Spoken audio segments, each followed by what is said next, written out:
아멘. 주변 분들 한번 축복합니다. 만나서 반갑습니다. 축복합니다. 또 한번 부활신앙을 가집시다. 격려하며 시작. 부활신앙을 가집시다. 사층도 하고 있는 거예요. 오늘은 부활복음이라고 하는 그런 또 주제를 가지고 시리즈 설교를 하고 있는데 그 네 번째, 그래서 부활신앙의 그 위력이다, 이런 말씀으로 같이 말씀을 이렇게 나누려고 합니다. 부활주일은 그냥 한 주일로 끝나는 게 아니고 계속 부활 후 50일이라는 게 매우 여러분 중요해요. 부활 후 50일째가 되는 날이 우리는 아는 성령 강림의 날이지만은 50일 기간은 매우 여러분 중요하고, 우리의 삶 가운데 지금의 삶은 다 부활 주간이라고 할 수가 있습니다. 지난 주일 우리는 두 교회가 연합한 이후 세 번째 부활주를 지켰고, 또 남동구 기독교 연합회 주간 부활주일 연합 예배를 우리에게 드렸습니다. 그래서 모두들 수고 많이 했습니다. 여기저기 사거리에서 길거리에서 피켓을 들고 주차 관리하고 또 조끼를 입고, 또한 교회 내외에서 많은 내빈들 영접하고, 우리가 정성껏 여러분 드려진 그 결안과 우유 하나가 한 400개를 만들어서 연합회 오는 많은 분들 드렸는데, 크든 적든 가운데 많은 연합 예배를 드리면서 이런 선물 받기는 처음이 아닌가라고 하면서 우리 교회 예배 분위기와 또 가득 찬 가운데 100명 이상 되는 연합 찬양대와 더불어서 아름다운 예배를 드려서 은혜를 받았다. 그리고 특별히 더욱이 감사한 것은 우리 주변에 두 개의 기관입니다. 하나는 힘찬 종합병원입니다. 우리가 MOU를 맺었는데 우리 교회가 주일날 사용하는 데 있어서 250대가 되는 공간이지만은 개방을 해주겠다. 그리고 제가 또 한 달에 한 번씩 수요 예배인 돌아가는 LH 인천 지역 본부에서 역시 우리 교회를 위해서 주일날 혼토요일 행사했을 때 거기도 1층, 2층에 한 300대를 될 수가 있는데 언제나 풀 개방하도록, 이럴 때는 정한 건 아니겠지만은 그렇게 문을 열어놓고 여러분 교회를 위해서 돕고 있습니다. 그러면서 우리는 또 이 지역에 많은 기관이 있잖아요. 남동 우체국이 또 얼마나 큽니까? 또 우리가 같이 또 기도하는 노년 경찰서가 또 바로 지척에 여러분 있습니다. 또 많은 이 기관들이 주변에 있는데 우리 교회가 또 그 역할들을 또 잘 감당하면은 서로 또 상부상조하면서 서로 도움이 될 수가 있습니다. 어쨌든 지난 한 주간도 보면은 제가 볼 때 다 현장에 나가보지 않았지만은 장로님들, 권사님들 피켓을 들고 또 지휘봉을 들고 우리 교우들 많은 분 안내하는데 많이 수고했구나. 그래서 앞으로 어떤 행사가 되어도 하나의 시작이 되어서 잘 되겠구나라고 하는 그런 어떠한 자부심들, 그리고 인천 고잔교회 변모된 모습을 보고 칭찬하는 모습들을 많이 들었을 때 힘이 났을 겁니다. 여러분, 왜 우리는 부활절을 축하하고 연합 예배를 드리고 할까요? 다시 말하면 부활신앙을 가지고 살자는 겁니다. 코로나가 별것 아닌 것 같지만은 대한민국 교회를 멈추게 한 건 아니지만은 이제 많은 사람들 속에 이제 한 2, 3년이라는 그 기간 동안에 정부 시책도 되기 때문에 예배수를 제한했고, 또 다중에 모이는 그런 모임의 장소를 조금 우리가 혐오하게 만드는 그런 일이 많았기 때문에 아직도 어제도 코로나 걸린 분들이 또 있었습니다. 지금도 코로나 걸리더군요. 그래서 아직도 우리가 마스크를 벗고 우리가 활보하지만은 또 미세먼지 영향도 있지만은 그래도 서로를 조심하면서 마스크를 쓰는 경우가 또 여러분 많이 있습니다. 이럼에도 불구하고 이런 부활절 예배를 통해서 이 부활은 죽었던 상태가 살아있는 상태로 완전히 변화되는 거 아니겠어요?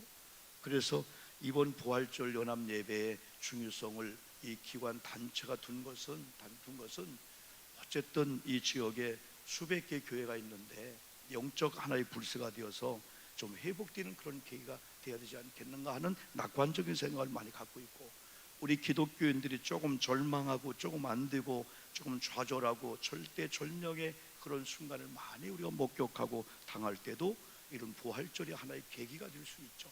개인적으로도 마찬가지고, 우리 속회가, 우리 기관들이, 우리 모임이, 우리 사업장이, 우리 가정이 조금 마이너스가 되는 것 같고 절망과 죽음과 방불케 하는 그런 일이 있을 때 우리가 부활 신앙을 갖고, 부활의 의미는 죽었던 상태입니다. 기절한 상태가 아닙니다. 졸도한 상태가 아닙니다. 죽은 척하는 상태가 아닙니다. 완전히 죽었던 이런 예수님이 3일 만에 부활한 이 사실을 우리가 또 믿고 신뢰하고 가서 말하고 증언하고자 하는 이런 증인의 삶이 이 부활을 통해서 나타나게 되는 거죠. 여러분, 기독교의 진리는 부활의 복음인데 왜 우리는 신앙생활을 하고 있음에도 불구하고 아주 작은 문제 앞에서도 자주 넘어지고 우리는 시대에 빠질까요? 하나님은 오늘도 살아계셔서 역사하시는데 왜 우리 그리스도인들은 무능하게 살아가는 것일까요? 무엇이 문제일까요? 여러분, 우리는 적든 크든 간에 당장은 받아들이는 게 사람이에요. 사람의 인지능력, 또 사람의 정신력, 내 실력을 먼저 보기 때문에 우리는 무너질 수밖에 없어요. 그러다가 하나님이 살아계시지? 내가 신앙생활을 하고 있지? 부활 신앙을 우리가 듣고 있는데, 그때 내 속에서 이 성령이 또 하나님의 말씀이 살아 역사하는 가운데 이 신앙인들의 그 위력, 다시 말하면 부활 신앙의 그 신앙의 위력을 경험하는 경우를 많이 볼 수 있어요. 그래서 언제나 세상은 또 개인적으로, 그룹적으로, 또 영적, 육적, 혼적, 어떤 분은 물질, 어떤 분은 자녀, 어떤 분은 건강, 어떤 분은 문제가 큰데 어떤 분은 그 문제가 하나도 안 큰 거예요. 자기 문제에 비하면은. 다양한 이런 문제 속에서 오직 문제 해답이 하나 있다면은 진짜 고집해야 돼요. 하나님의 말씀인 줄 믿습니다. 성경 말씀은 하나님의 말씀을 기록한 한 권의 바이블 책입니다. 두 권의 책이 아니고. 그래서 성경 말씀을 통하여 그 해답을 우리가 한번 찾자는 거죠. 요한복음 11장 27절 우리가 특별히 여러분 23절부터 쭉 읽었는데, 죽은 나사로의 이 문제입니다. 죽은 나사로의 이 문제 앞에서 왜 주님께서는 왜 나사로, 마르다, 마리아 가정의 이 비극이 성경을 보거나 배경을 보면 누구보다도 예수님이 자주 간 곳입니다. 누구보다도 이 세 형제 자매를 사랑한 그런 가정입니다. 동네 소문이 날 정도입니다. 그 가정이 그 동네에서 가장 가난하고 가장 불쌍하고 비천한 그런 가족이었는데 주님이 사역하다가 시간이 되면은 그 집에 찾아가셨어요. 동네 소문도 다 났어요. 근데 어찌 이렇게 주님의 사랑을 특별히 받던 나사로, 마르다, 이 마리아의 가정에 나사로가 죽는 비극이 왔을까요? 동네 사람은 수군수군했을지 모릅니다. 교회 다니는데, 특별히 하나님의 사랑을 더 많이 받고 있는데, 예수 믿지 않는 사람들도 성하고 건강한데 어째 저렇게 새벽 기도하고 저렇게 기도하고 열심히 하나님을 섬기는 저 가정에 저런 비극이 올 수가 있어? 라고 했을지 모릅니다. 왜 죽었을까요? 왜 예수님은 죽음의 소식을 듣고도 오늘 성경 읽지 않았지만 앞절부터 보면 나흘이나 늦게 도착하셨을까요? 왜 문제의 나사로의 집에 찾아오시고도 직접 문제를 해결해 주시지 않았을까요? 여러분, 우리는 문제의 현장 앞에 주님이 나타나면 주님이 그냥 기적을 베풀면은 불신앙을 가졌던 많은 사람들이 와, 과연 그리스도인이구나, 과연 예수구나, 그래 예수 믿는서 뭔가 달라 해야 되는데 나흘이라는 기간 동안에 그들은 절망할 수밖에 없었습니다. 동네 사람이 수군수군할 때 예수님이 하루만 앞당겨 왔더라도 그럴지 모릅니다. 그러나 여러분, 이 나사로의 집에 찾아오시고도 집중 문제를 해결해 주지 않았을 때는 주님께서는 반드시 뭔가의 이유가 있는 거예요. 주님은 주시기를 원하지만은 받을 사람이 그릇이 깨졌던지 그릇이 엎어져 있던지, 주님 보시기에는 더 많은 것을 담아 드리려고 하는데 작은 그릇이라면 그릇을 키우고, 혹은 더러워진 것을 깨끗하게 하고 깨진 그릇을 떼어서라도 하나도 하나님이 주는 복이 다른 쪽으로 이렇게 잘못 새나가지 않는, 이게 아버지의 이 마음이었었어요. 그래서 하나님 말씀을 볼 때 오늘은 믿음의 문제였구나, 특별히 부활신앙을 가져야 될 이 마르다, 마리아 이 가정에 부활신앙의 약점이 있었구나. 그래서 결국은 돈의 문제도 아니고 다른 문제도 아니고 부활신앙의 결여에서 부활신앙의 이 변화, 부활신앙을 가졌을 때 하나님이 역사합니다. 예수님이. 그 다음에 마리아의 부활신앙의 변화를 보면은 그는 23절 보면은 네 오라비가 다시 살리라 주님이 명령했을 때 예, 믿습니다. 저는 분명히 믿기는 이 다음에 주님이 재림하실 때, 주님이 계시지만은 재림할 때 이제 죽은 자나 산 자가 부활할 때 우리 오라비가 살 것도 믿지만은 지금 이 시간에 주님이 말씀한 대로 죽었던 우리 오라비가 나오겠지만은 살아날 줄 믿습니다 라고 해야 되는데 여전히 이 마르다는 그런 믿음을 갖지 못했습니다. 한마디로 하면은 현재적 부활을 믿지 못했다는 겁니다. 이 다음에 죽은 자의 부활, 미래의 부활을 믿는다고 했는데 현재 죽음 나사로의 살아난다고 하는 이 사실로 말씀을 받아들이지 않았다는 거죠. 여러분, 설교를 들을 때 우리가 말씀을 읽을 때 2000년 전의 역사로 보기도 합니다. 그런데 항상 우리가 신명기 5장 3절 이미 애굽에서 나왔던 시대에 이런 이스라엘 백성이 죽었습니다. 그리고 신생아들 태어나서 건장한 청년이 되어집니다.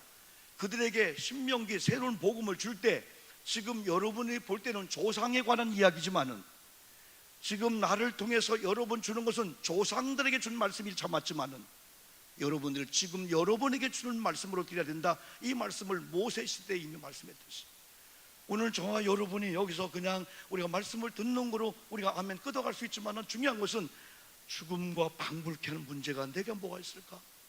영적인 문제든 육적 혼전 정신 가난 아니면 사람의 관계든 어떤 건강의 상태든 지금 부활을 믿어?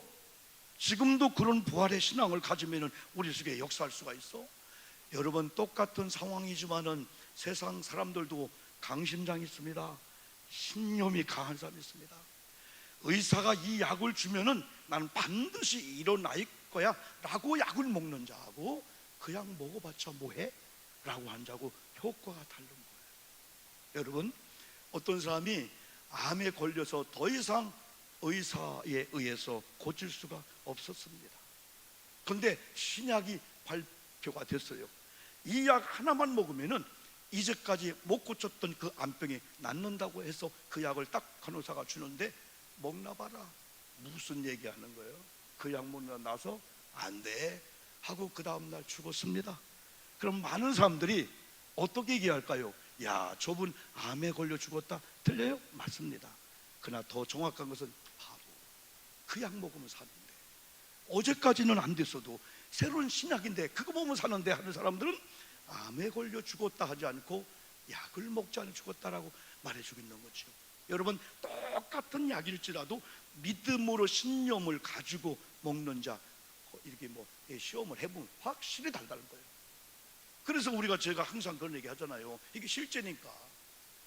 진짜 암에 걸렸던 자가 의사도 안 되고 자연요법도 안 되고 다 안 되는데 어느 날 하나님이 나를 사랑해? 이거 아무것도 아니네. 자기가 사랑해? 내가 이렇게 처절하게 몸꼴이 흉한데도 내 아들 딸들이 여전히 우리 아버지 가까이 하네? 내 아내가 병수발 하네? 나 외롭지 않구나. 하나님이 나를 사랑하네? 그러면서 우리 아내가 우리 애들이 나를 사랑해 주네?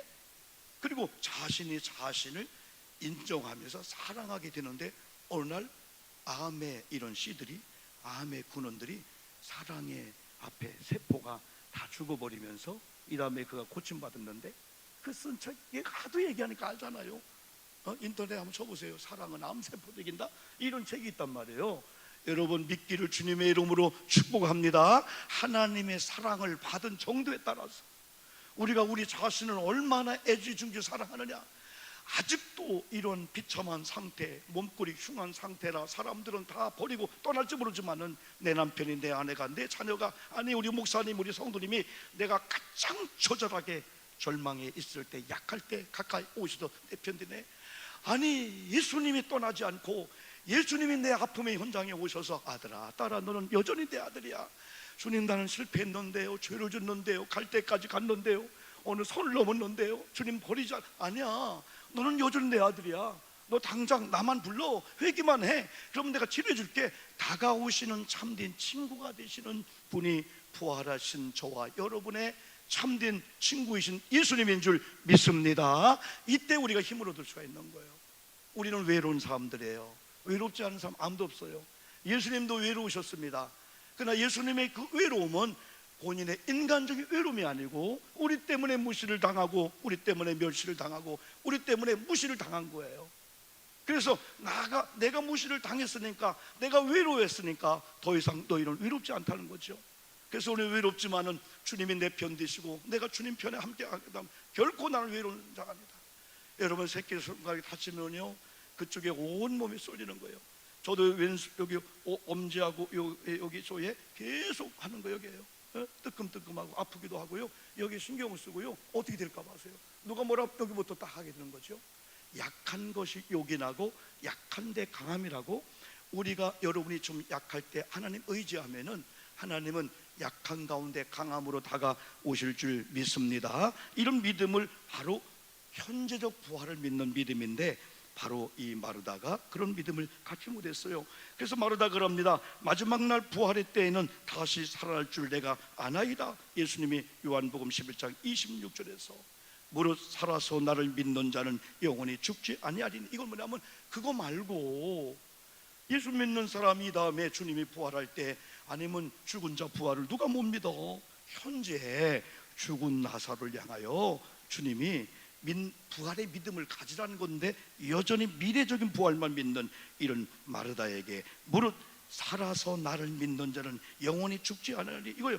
나사로가 지금 죽어 나으리 되었다 할지라도 네가 부활의 신앙을 믿는다면 지금도 살아날 거야 라고 하는 주님의 이 암시의 말씀을 그가 들으면서 요한복음 11장 27절 마르다의 바뀌어진 부활 신앙을 볼 수가 있습니다. 하나님은 여태까지 역사를 기다리시는 것 같아요.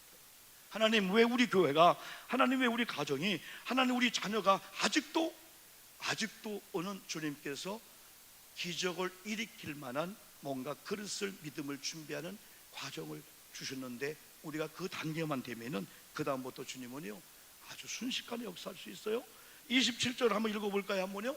이게 마르다의 고백입니다. 이르되 시작. 이르되 주여 그러하이다. 주는 그리스도시요 세상에 오시는 하나님의 아들이신 줄을 내가 믿나이다 라고 했을 때에 33절부터 44절에 예수님이 역사하는 거예요. 예수님이 진짜 아니야 나는 역사할 수 있지. 그러니까 기적에 일으키는 주님이 없어진 게 안 계신 게 아니라는 거예요. 지금도 기적을 일으키는 하나님이 안 계신 게 아니고 기적을 믿는 믿음의 시대가 지나갔기 때문에, 그 믿음이 없기 때문에. 그래서 38절 보니까 무덤가로 찾아가시지 예수님이요. 그 광경을 보고 비통히 여기시죠. 그러면서 무덤에 돌을 옮겨 놓으라 합니다.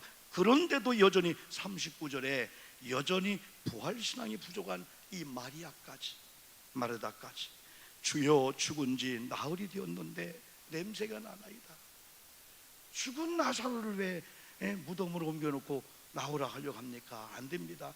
이게 우리의 현주소 같아요. 우리 믿음이 있노라 하면서도 또 금방 믿음의 부활신앙을 갖는다고 고백하면 또 문제가 오면은 또 세상적인 그런 생각으로 절망 낙심할 때가 많아요. 40절 주님이 뭐라고 합니까? 내 말이 네가 믿으면은 하나님의 영광을 보리라 하지 않니? 하나님 오늘 오영복 목사나 여기 있는 우리 장로님, 권사님, 사역자나 아일지라도 어떤 상황일지라도 하나님의 말씀을 믿는 순간에 하나님의 영광이 내일이 아니라 오늘도 나타날 줄 믿습니다. 네가 믿으면은 하나님의 영광을 보리라 하지 않았느냐? 방금 말하지 않느냐?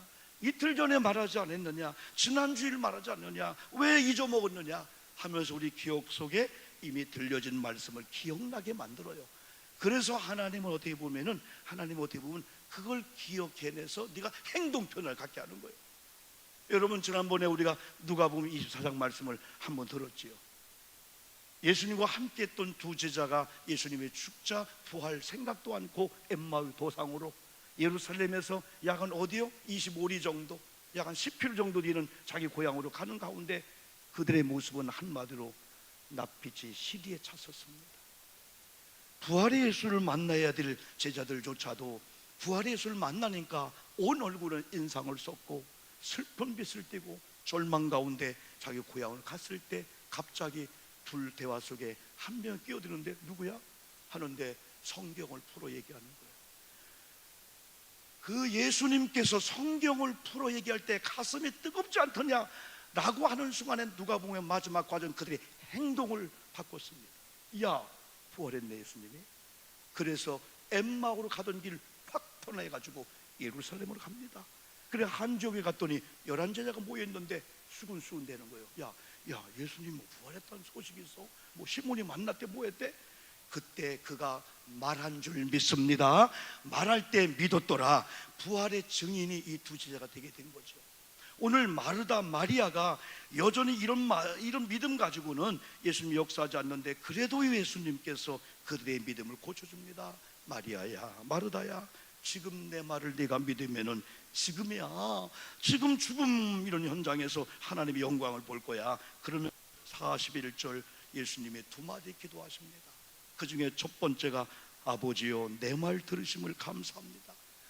곧 아버지께서 나를 보내신 것을 그들로 믿게 하소서. 지금 우리 주변에 불신앙인들이 많습니다. 수군수군대는 동네 사람이 많습니다. 그냥 그 교회 어떤 가정 내버려 두면 되는데 자기 할 일도 못하면서 그냥 모여서 그 집이 어떻대 그 교회 어떻대 그냥 수군수군한 사람 앞에 하나님의 증거가 좀 나타나서 과연 교회구나, 과연 믿는 자구나, 안 되는 것 같아도 결국 믿는 자 되는구나, 이걸 좀 보여달라는 그 의미로 나는 보고 있는 거죠. 그래서 아버지여 내 말 들으심을 감사합니다. 여러분, 기도는 응답 받을 줄 믿고 기도해야 될 줄 믿습니다. 아무것도 염려하지 말라, 두려워하지 말라 말씀했어요. 그리고 무엇이든지 믿고 구한 것은 받은 줄로 믿으라 라고 말씀해주고 있습니다. 받은 줄을 믿으라. 예수님은 기도하는 가운데 들어줄 것을 기다린 게 아니고 내 말 들으심을 믿습니다. 내 말 들으심을 감사합니다. 누구께? 아버지요 내 말 들으심을 감사합니다. 이제 아버지께서 나를 보내신 것을 그들로 믿게 하소서. 여기 메시아이신 예수, 부활의 예수 그리스도, 또 부활의 앞으로 부활하실 예수 그리스도, 하나님이 보낸 메시아가 내인 것을 저들로 하여금 알게 하옵소서. 어떻게 보면 예수님의 이 모습 속에서 저들은 마르다를 비난하고 때론 나사로 가정을 예수 잘 믿더니 교회 잘 다니더니 새벽기도 하더니 저기 충성하더니 오빠가 죽었대, 오라비가 죽었대 라고 하는 그들 속에 그들만 여러분 욕하는 게 아니고 예수님 영광을 가린 것 같아요. 그러니까 하나님의 영광을 보리라고 하는 말씀 속에는 네가 믿음을 가지면 너뿐 아니라 이 죽음을 통해서 부활함으로 주변의 불신앙인들이 과연 그리시는구나. 교회에 대해서 옆집에 있는 저 마르다 집에서 함부로 얘기할 게 아니네. 나도 하나 감당을 못하는데. 우리가 그렇게 사는 인생들이 많이 있잖아요. 우리 자신이 얼마나 중요한데 우리 자신을 돌아보지 못하면서 그냥 듣는 대로 이 사람 놓고 저 사람 놓고 그런 시간이 아니잖아요. 그래서 그들 앞에 그런 불신앙을 주님 보신 것 같아요. 곧 아버지께서 나를 보내신 것을 그들로 믿게 하소. 누구일까요? 여기 마르다가 아닙니다. 주변 사람들입니다. 주변 사람들, 구경꾼들입니다. 그들로 하여금 하나님의 영광의 임재를 경험하게 하겠습니다. 그러면서 예수님께서 죽은 나사로를 향하여 명령하십니다. 우리 한번 샤우팅하듯이, 하나님, 오늘 내가 말씀을 읽을 때 2000년 전에 예수님의 말씀을 그냥 낭송한 게 아니고 이 말씀이 내 말씀으로 내 속에 와서 내 더러운 질병들, 가난의 문제, 부부관계 속에서, 애들 관계 속에서 불신앙과 이 모든 것들이 명령할 때 떠나갈 줄 믿습니다. 그런 마음으로 우리 한번 43절 한번 샤우팅을 하겠습니다. 요한복음 11장 43절입니다. 네, 이 말씀을 시작. 이 말씀을 하시고 큰 소리로 나사로야 나오라 부르시니, 아마 물론 예수님은 나사로야 나오라 할 수도 있습니다. 왜? 말씀의 권위가 있으니까. 근데 우리는 때로는 외쳐야 됩니다. 한번 다시 한번요. 시작. 이 말씀을 하시고 큰 소리로 나사로야 나오라. 질병아 떠나갈 지어다. 흑암의 권세는 묶임을 받을 지어다. 가난이 떠나갈 지어다. 잘못된 관계가 좋아질 지어다. 예수의 이름으로 때론 명령할 때 오영복의 말이 아니에요. 오영복을 통해 전파되는 예수의 이름으로 그들도 죽은 자도 명령을 듣게 될 줄 믿습니다. 요한복음 11장 44절도 한번 읽어보겠습니다. 그 다음 장 시작. 죽은 자가 수족을 배로 동인체로 나오는데 그 얼굴은 수건에 쌓였더라. 예수께서 이르시되 풀어놓아 다니게 하라 하시니라. 아멘 합시다. 아멘. 여러분, 저 광경을 한번 생각해 보세요. 아니 예수님께서 완전히 그냥 이런 몸으로 나와서 막 걸어 나와야 되는데 완전히 온 몸이 수족이 다 하얀 천으로 동요맨 상태에서 마치 강시가 오는 것처럼 펄펄 뛰어왔단 말이에요. 그때 많은 사람들이 막 기절 초풍을 했을 거예요. 어? 죽은 자가 수족을 배로 동인 채로, 누구죠 죽은 자가요? 나사로가. 여기 죽은 자가 누구죠? 예수님의 명령을 들은 자가. 죽은 자도 하나님 말씀을 듣는다는 거예요. 우리 아멘 합시다. 아멘. 죽은 나사로도 예수님의 말씀을 듣는다면 살아있는 우리가 하나님의 말씀이 안 들려오면 안 돼요. 하나님 이 시간에 이 말씀이 레마의 말씀으로 들려지게 도와 주시옵소서. 지금까지는 내 속에 작은 가난들, 어떤 절망의 문제, 이게 크게 보여서 그것만 눌렸고 그것만 약점이 되었어요. 핸디캡이라 핸디캡. 예? 여러분 그것들 다 우리가 기억 속에서 트라우마를 이게 사라지게 해야 돼요. 오늘이 구주기 4월 16일 하면 알죠? 세월호 사건 알잖아요. 여러분 이 기억 속에 그 트라우마를 어떻게 벗어냅니까? 그 아픔을 어떻게 벗어내요? 주님만이 하실 수밖에 없어요. 여러분 우리는 잊을 건 잊어야 될 줄 믿습니다. 또 하나님도 때로는 기억지 아니할 것들 하나님 앞에 다 우리가 또 해결받고, 하나님 내 속에 잘못된 이 기억들이, 트라우마가, 어떤 공황장애가, 그것만 생각하면 주저하고 식은땀 나는 이 모든 것들, 오늘 나사로가 하나님 말씀 듣고 떠난 것처럼 우리가 명할 때 떠나갈 줄 믿습니다. 그리고 평소에 들은 좋은 것들이 반드시 여러분 기억 속에 있어요. 야, 내가 내 말을 믿으면 하나님의 영광이, 주님의 영광이 드러나고, 며칠 전 얘기했지 않냐, 이것처럼 들려진 말씀이 과거에 있다는 거죠. 근데 그 말씀이 우리의 어떤 마음과 영혼의 상태, 기억 속에 있을 때에 어느 순간에 이 말씀이 딱 태어날 수 있는 그 방법은 우리가 영적으로 무장할 수밖에 여러분 없습니다. 오늘 여러분 44절의 이 말씀 우리가 꼭 명심하고 다시 한번 읽었으면 좋겠어요. 이런 역사가 저에게도 필요해요. 지금 여러분요. 시작. 죽은 자가 수족을 배로 동인 채로 나오는데 그 얼굴은 수건에 쌓였더라. 예수께서 이르시되 풀어놓아 다니게 하라 하시니라. 아멘 합시다. 아멘. 자, 마가복음 9장 24절 설교를 한번 했습니다. 오늘 마가복음 9장 24절 말씀이나, 그리고 또 누가복음 24장 말씀이나 요한복음 11장 말씀 가운데는 똑같은 문제가 있었는데 어느 날 주님이 오셨어요. 그런데 주님이 문제를 해결해 준 게 아니고 하나를 꼭 바꿔줬어요. 그랬죠? 마르다의 불신앙을 무슨 신앙으로? 부활신앙으로. 그리고 엠마오 두 제자 청년들에게 성경을 풀어줄 때 그들 가슴이 뜨거워지게 하면서 영안이 열린 거예요. 예수였구나. 안 보였어요. 그 상태로 돌아갔어요. 그런데 마가복음 9장도 알죠? 성경은 귀신아 물러가라 한 걸 귀신 들렸어요. 거품을 토하고 막 자주 넘어지는 거예요. 아이가. 그리고 문제를 가지고 제자 왔어. 안 됐어요. 예수님 변화산 내려왔어요. 예수님 이거죠. 제자들이 애를 많이 썼습니다. 제자들 뭐라 하지 마세요. 격려 좀 했어요. 많은 시간 동안 애를 썼는데 우리 아이는 똑같은 상태입니다. 또 넘어집니다. 거품을 토합니다. 흙에 막 얼굴을 문댑니다. 그러나 혹시 예수님 할 수 있으면 한번 해보실까요? 이 정도의 아버지의 믿음이었을 때 할 수 있거든요. 무슨 말이에요? 어찌 하나님 앞에서, 예수님 앞에서, 말씀 앞에서 그런 반신반의하는 얘기를 하느냐. 다시 말하면 어제 실패했으니까 안 될 건데 혹시 되려면 그런 믿음도 안 된다. 그래서 마가복음 9장 23절을 우리가 성구도 붙여놓고 액자도 붙여놓고 하지만 그 말은 책망을 한 거예요. 할 수 있거든요. 무슨 말이냐. 그렇게 말하면 안 된다는 거예요. 믿는 자에게는 능하지 못한 일이 없느니라. 이런 믿음을 가져야 될 줄 믿습니다. 할 수 있다. 하면 된다. 내가 믿나이다. 그러니까 마가복음 9장 24절에서 내가 믿나이다. 그러면서 금방 레마의 음성이 들려. 내 믿음 없음을 용서하소서. 그동안 내가 믿음이 없는 말을 했군요. 믿음이 있는 것 같은데 믿음이 아니었군요. 믿음의 찬송이, 믿음의 예배가, 믿음의 헌금 11조가 아니었군요. 그러니까 찬양을 부르고 11조하고 헌금을 하고 교회 봉사하면서 어느 날인가 내 의가, 내 율법적인 자아가 드러나면서 누군가 인정 안 해주니까 섭섭하고 삐치고 그냥 하루아침 무너뜨렸는데, 우리는 네마의 그러면서 듣게 된 거죠. 믿음으로 하지 않는 게 불신이요 불행이요 죄라고 말했잖아요. 그러니까 마가복음의 이 아버지가 내가 믿나이다, 믿음 없음을 믿음으로 대하지 않는 것은 여전히 제자들의 문제가 아니고, 물론 예수님은 이 다음에 제자들에게 왜 예수님 우리는 안 되었어요? 기도해야 돼. 기도 안 했잖아. 어제 힘으로 하려고 했잖아. 어제 노하우로 하려고 했잖아. 오히려 주님이 그걸 책망하듯이 고쳐주지만은 이 아버지 입장에 본다면은 아들을 고치려고 하는 그 믿음을 가져야 되지. 할 수 있으면 해보세요. 그거 안 됩니다. 그래서 주님은 책망하듯이 그 믿음을 바꿔준 가운데 내가 믿나이다 할 때 귀신에게 가서 더럽고 말 못하는 귀신아 물러갈 지어다 하니까 귀신도 예수님의 말씀을 들은 줄 믿습니다.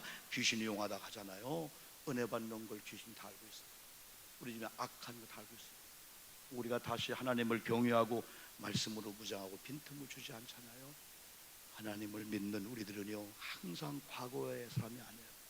현재를 통해서 예측된 축복의 미래입니다. 그래도 고린도후서 5장 10절 예수 그리스도를 믿고 변화된 순간에, 회개한 순간에 다시 하나님을 경외하고 하나님의 말씀이 예수가 내 성전에 딱 계시는 그 순간에 여러분 어떤 역사가 일어납니까? 한 길로 갔다가 일곱 길로 도망갈 줄 믿습니다. 이게 신명기 28장 7절하고 25절 말씀을 항상 제가 얘기하잖아요. 악한 것들이 저 교회 저분 한번 가서 역사해 볼까? 왔다가 보니까 말씀으로 막 순종하고 무장했네. 그래서 혼비백산 도망가는데 어느 날 우리가 하나님 경외함과 이런 말씀이 실패했네요. 옛날 믿음을 가지고 이 악한 것들 내가 한번 물들어볼까? 갔다가 우리가 일곱 길로 도망온다는 거죠. 하나님 뭐요? 하나님이 계십니다. 하나님 말씀이 계십니다. 어제는 회개할 죄가 있었고 오늘 회개했다면, 오늘 다시 결단했다면 오늘 결심을 해서 새로운 피조물 답게 새롭게 역사할 줄 믿습니다. 어느 집에 귀신이 역사했어요. 예수님의 이름으로 나갔어요. 두루 다니다가 아유 머물 곳이 없네. 아유 옛날 거기가 좋은데 혹시 하고 왔는데 청소는 되고 소재는 되고 귀신 나갔는데 주인이 안 들어온 거야. 그래서 와 예수 안 모셨구나, 성령 말씀이었구나. 그래서 여기저기 귀신의 떼를 데리고 와서 귀신의 집을 줬더라. 우리는 여러분 빈집이 아닙니다. 이미 예수 그리스도가 또 성령이 성령의 절로 여러분 계십니다. 어떤 절망과 슬픔의 사람들, 귀신 들린 아이의 문제, 오라비가 죽어서 낙심하는 것도 슬픔이지만은 주변에 불신앙을 가진 사람들, 믿는 자 중에 그러면서 안 믿는 사람이 막 수군수군 될 때 하나님의 영광이 가릴까 아마 마르다 마리아는 더 아팠을 거예요. 그런데 하나님의 원하는 부활신앙을 가졌을 때 부활신앙의 그 위력은 수많은 사람들 하여금 와 하나님의 영광이구나, 확실히 믿는 교회가 믿는 자가 여러분이 이런 부활신앙을 가지시고 부활신앙의 위력을 나타내시면서 여러분 승리하며 사시기를 주님의 이름으로 축복합니다. 기도하는 시간을 갖겠습니다.